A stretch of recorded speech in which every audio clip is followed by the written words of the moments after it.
today we're looking at some Japanese music. So we've got some rock and some metal. Starting off with Kenshi Yonezu. This is the first record I think he's ever released. It's an EP, and it's from the Chainsawman film. So I've got it on the second song, Jane Doe. That's a duet he does with hikaruutada. So yeah, it's still in the shrink wrap. You got a hype sticker with the Chainsawman movie mentioned. Then, yeah, 6 songs altogether. You've got Iris Out, Jane Doe, then Kickback, and then side B is 3 different versions of Kickback, sort of dance versions. And then inside you've got a color insert. So he does all his own artwork apparently, Kenshi Yonezu. And they've got English lyrics alongside the Japanese, which is pretty good. I'm not a huge fan of his music. It's very up-tempo and major sounding, but this song is amazing. It's really good. Haven't seen the film yet. Apparently it's about a demon, somebody who's half human, half demon, and they have chainsaws, you know, like on their arms and on their head. So, pretty interesting film. Sounds a bit metal, but yeah, as you can hear, the music's sort of, you know, just very modern, dance, sort of jazzy even. All right, next up we've got G.D Flickers. So I've got their old album and a CD after it. So put on the first one. They're kind of like, they're called glam metal, but they're really just punk. This is a 45 speed as well. Yeah, they look very glam, like sort of Hanoi Rocks looking. Posing in front of a government building in Tokyo back in the mid-80s. Yeah, great image, you know. You sort of hear that keyboard.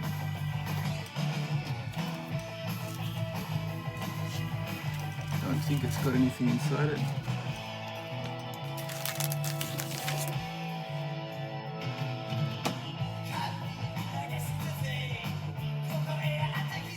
Yeah, this was 1987. So I'd forgotten about this band for a long time, but recently I bought their CD on an auction site. So I just was sort of curious if they went more metal. This one I think was after.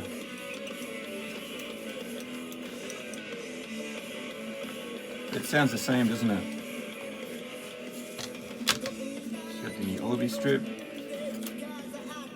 And the image is, looks less coloured hair, but a bit more Cinderella looking. So, you know, they look glam metal for sure. Yeah, G.D Flickers, I don't know what that's supposed to mean. Got a big Japanese booklet inside it. Another peek.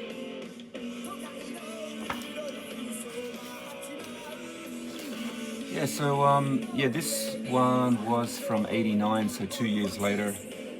And seems to be a little bit more expensive than the record. Apparently they put out 2 records early on. The first one that I've got, and then Some Girls in '88. And then everything else has been CDs. Their most recent was 2021. One little thing I've learned recently, it's really hard with these CDs and the Obis, like how do you put them in? I used to just slide them in, but you're actually meant to sort of put them over like that. So then it sort of is readable on both sides, and then you just slide it back into the CD. So I've only just discovered that recently. For ages, you know, I've just been cramming them in there. Sometimes they get damaged. So you can kind of see, it looks pretty good when you slide them like that. And then when you open it up, you can read the back of the Obi. All right, next up, we've got a few sort of fake metal bands that, you know, were marketed as, you know, to the heavy metal crowd back in the 80s, but they weren't really metal musicians. They were just good singers. The first one is this guy, Yasuaki Honda. It's on one of these big sticker records, but it's a 33 speed. But this is a great song.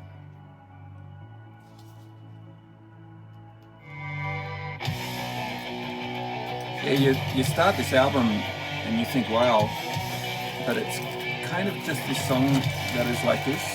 It came out in 1983. It's classed as hard rock on Discogs. There's none for sale anywhere. Regarding him, he was born in 1965. He was in a band called The Toys, which I haven't heard of. He put his first album out in 82, and he just consistently put albums right up to 93. Yeah, I don't think his other albums sound like this. This is just probably, you know, when heavy metal was really peaking in the charts, so, you know, his management said, let's add some distorted guitars and, you know, market you as a heavy metal singer. Yeah, I like it. It's sort of the perfect song in some ways. Yeah, once again, I can hear the keyboard. Probably they're influenced back then by Deep Purple and Boston, you know, just powerful keyboards in hard rock songs.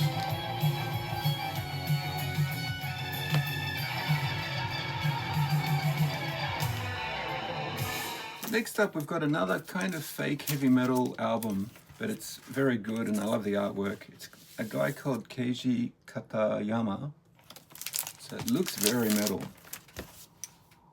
You got the sexy girl, she's sitting on a skull, she's got black wings, like, it's got an obi there, I think it's one of those insert obis. And you got him on the back, hand with a skull ring, you know, it's a full package. It's called Odessa File.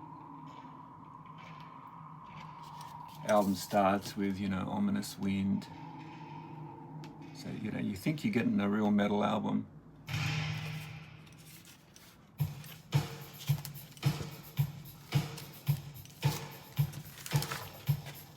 But his fashion is, you know, just sort of like a new wave pop artist wearing a suit.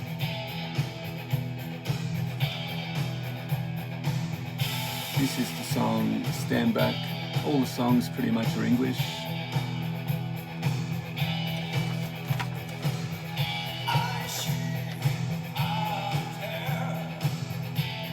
Once again, you know, it's just somebody with a good voice.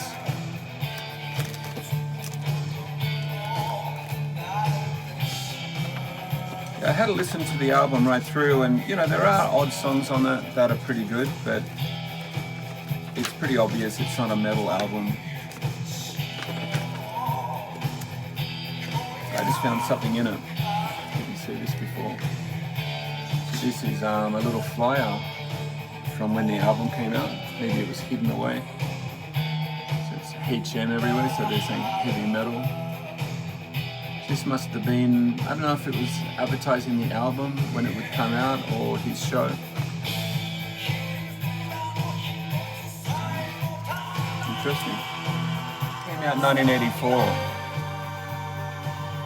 And just looking up the prices on Discogs. Yeah, overseas, you know, it's an expensive record, $50 record. Japan, you know, it's not like that. It's 10 or 20. Regarding him, so yeah, I think under this name it's the only thing he put out, but he was in some other bands. Apparently one was called Blue, B-L-U-E-W. They were formed in '86. They were kind of a rock band. They put out a bunch of albums. And then he was in another band called Higuchi Project Team. They just put out one thing in the 2010s. So yeah, maybe he's one of those singers, you know, those hired gun singers, I'm not sure. He's got a good voice. We'll have to find out about this album sometime, you know, what the deal was, if they toured with it or...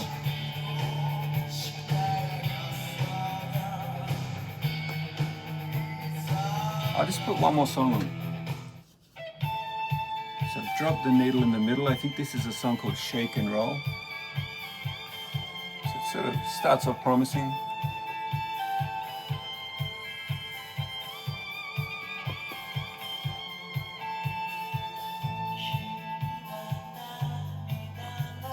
But you can kind of hear the J-pop coming into it.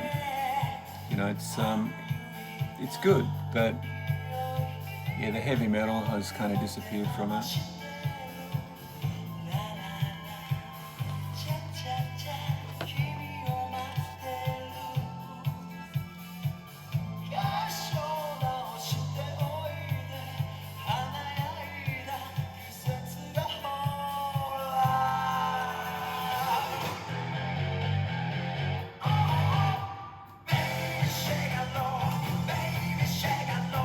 Heavy Japanese accent. Yeah, it's not a bad album, but yeah, it's just a one-off. Right, next up we've got Anne Lewis. This is her Heavy Moon album, and I'm not saying it's fake metal, but it was kind of marketed at, you know, the hard rock crowd, or even sort of AOR. It's sort of rock and roll sounding. I love the cover, it's great. She looks great, good colors. Another one of the sleeve obies.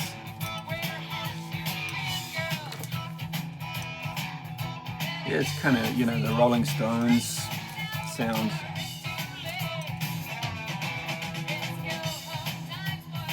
She'd been around for a while. She'd done the disco scene, and then, you know, in the 80s she was sort of, you know, doing a lot of 80s music. You can tell by her fashion, you know, it's all over the place. You know, she's got a reggae hat there. Kind of like, you know, she wasn't really sure what direction to go in.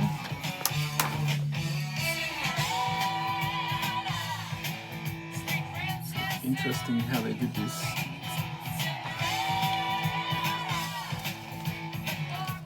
Yeah, this song is called Cinderella.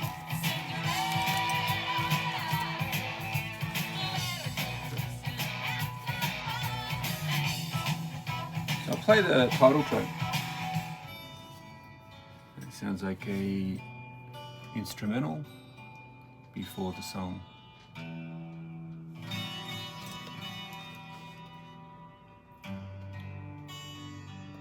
So this album was 83, came out in March. It's labeled as rock, funk, soul, pop, funk, hard rock, heavy metal.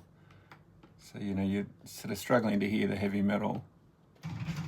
But then you get this song.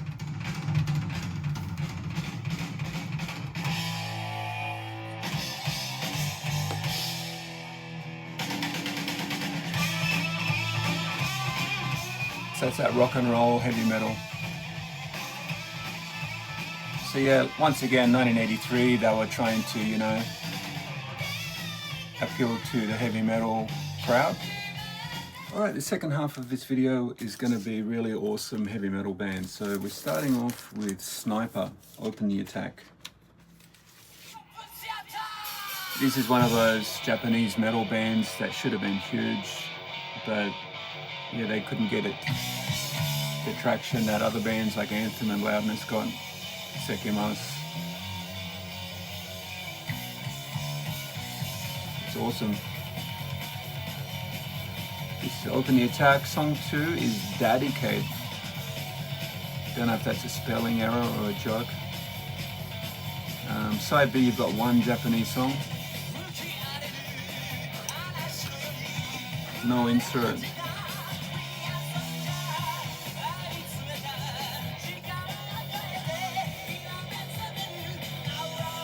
This one was recorded in 1984. It's got that real Ritchie Blackmore guitar sound. So yeah, it was released in 85 on the Megaton label. Seems to be, you know, a $30 to $80 record, depending on condition. So the band themselves, they are from Nagoya. They started in 81. This was their first album, and then their final album was 85, Quick and Dead. I think I've got that somewhere. They put out one EP, or was it a 7-inch single? And then in 1987 they put a cassette out. So he didn't really put out a lot.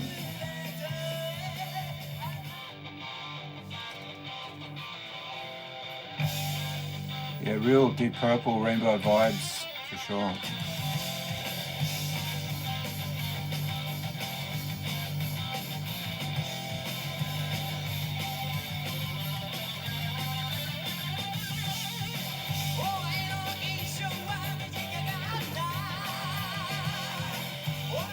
Next up we got Wolf. This is pretty expensive, this record. Yeah, real true heavy metal.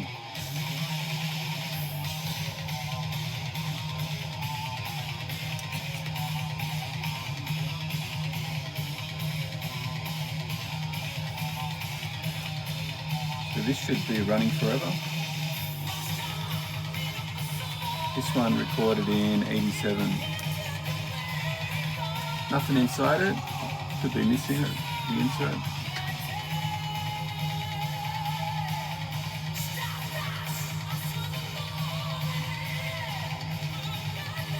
Yeah, it was released November 87. Medium price for these is $80, so you know, good condition, you might get up to a 200. It's a really pricey record. I think some versions of it came with a hype sticker on the shrink wrap, so probably that would add to the price. And there is an insert too.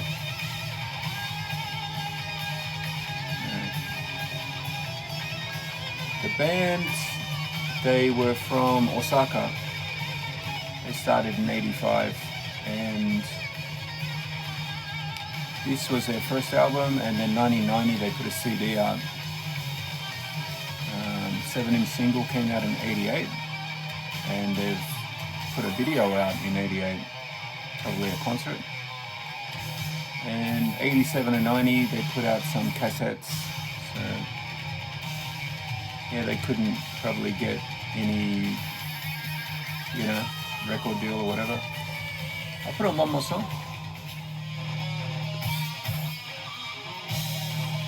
Song 2.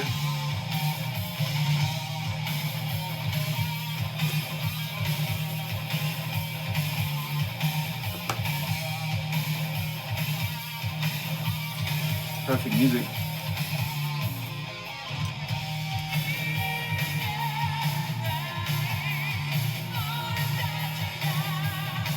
Alright, next up we've got Diass, Master of Your Mind.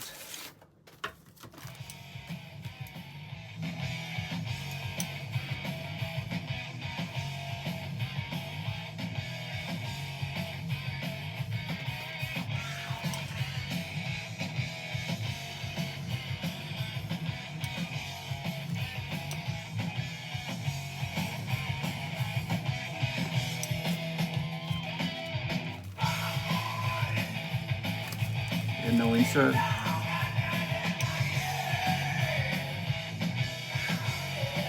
This one was 1988. Sort of sounds earlier, doesn't it? Released in Japan. You know, on Discogs, these ones are a $50 record. So I think it's meant to come with the lyric sheet inside it. But yeah, I didn't get it. Limited number of these came with a large colour promo poster, so that would add to the price, I guess.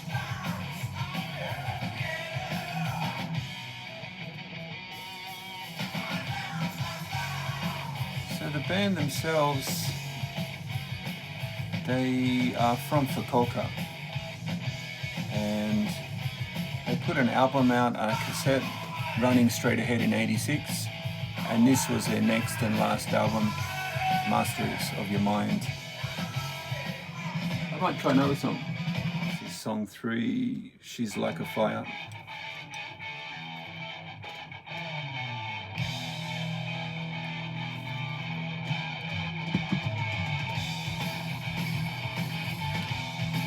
Night Flight got misspelled.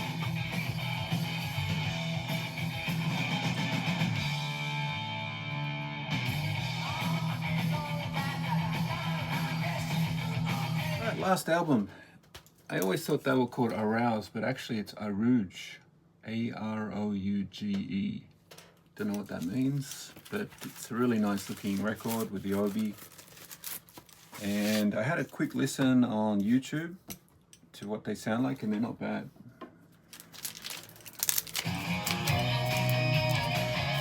And melodic.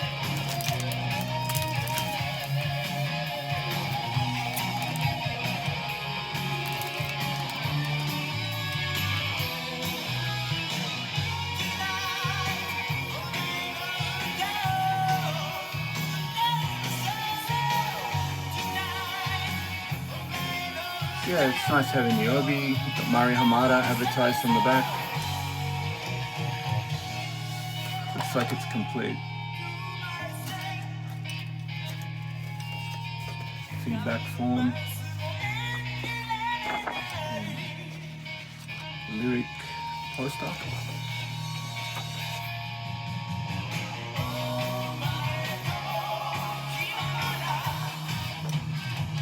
Pretty well done. Very melodic, it's great. Some great shots.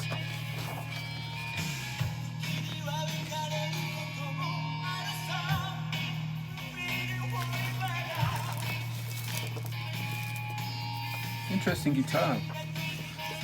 It's not just, full steam ahead. Only 3 of these for sale, and they're pretty pricey. Like there's one going for more than like nearly €100 in Germany. So they sent some demos to Mari Hamada, which she was just starting to get noticed. And they wanted to be Mari Hamada's live backing band. So I think they toured with Mari Hamada as her backup band. Then they got a record deal with Victor. And eventually, they changed the name to Arouge, or Arouge, or however you say it. They put out this album, and it had guest writing contributions from Keiji Yamamoto from Bow Wow. Hope you like this video. That's all of my Japanese stuff for now. So anyway, catch you next time.